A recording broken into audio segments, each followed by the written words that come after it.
Sage Durvasha cursed Indra and all gods that they would lose all their powers, energy, fortune, and strength. Devtas started loosing all battle against Asuras. Asura Bali took over the adobe. That created an imbalance in the universe. Weakened and desperate, the Devas sought the guidance of Lord Vishnu. Bhagwan Vishnu suggested that both the gods and the demons work together to churn the Ksheer Sagar, ocean of milk, to bring out the Amrit, the magical potion, which grants power, eternal youth, and immortality. This churning process was called Samudra Manthan. Mount Mandara, a huge mountain, was chosen as the churning rod. The powerful snake Vasuki became the rope. As the churning began, Mount Mandara started sinking into the ocean. Seeing their struggle, Lord Vishnu took the form of Kurma, the giant tortoise, and supported the mountain on his back. With everything ready, the Devta and Asuras began the churning. A terrible poison called Halahala came out. The poison was so dangerous that it could destroy the entire universe. Devtas and Asuras prayed to Bhagwan Shiva for help. Showing infinite compassion, Bhagwan Shiva took the responsibility to save the universe and swallowed the poison. The poison turned his throat blue, giving him the name Nilkanth. The churning continued, bringing forth divine gifts, Kamadhenu, the wish-granting cow, Airavata, the celestial elephant, Kalpavriksha, the wish-fulfilling tree, and precious 14 gems like Kaustuba and Lakshmi, the goddess of wealth, who chose Lord Vishnu as her consort. Then the Uchai Shravas, a divine seven-headed powerful horse, emerged and was accepted by King Bali.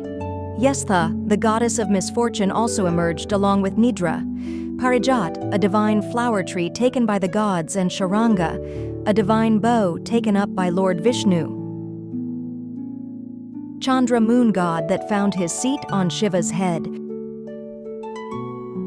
Apsaras, various divine beautiful nymphs like Ramba, Menaka, Punjasthala, emerged and selected the mighty Gandharvas as their consorts. Then Varuni, the goddess of wine and water, also emerged and accepted the Asuras. The churning continued, and finally, Dhanvantari, the divine physician, emerged, holding a pot of nectar. For 12 days, the gods and demons fought for this pot of nectar, the Amrit Kumbh. Garuda took the pot and flew away. A few drops of nectar fell in Prayagraj, Haridwar, Ujjain, and Nasik, where the Kumbh Mela is celebrated every 12 years. Lord Vishnu disguised himself as a beautiful woman named Mohini and distracted the Asuras, and said that she would distribute the nectar equally between the gods and demons. Mohini started serving the gods with nectar first. Rahu, who disguised himself as Deva and joined the line of the gods in order to receive the nectar. As soon as Rahu drank some nectar, the sun god Surya and the moon god Chandra noticed that Rahu was disguised as a god, and they immediately informed the same to Mohini, who quickly beheaded the Asura with Sudarshan chakra before the nectar could pass the Asura's throat. But the Asura had already consumed a few drops of the elixir, which made his body immortal. From that day onwards, the head of the Asura was called Rahu, and his body was called Ketu. Rahu is after Sun and Moon from that day onwards.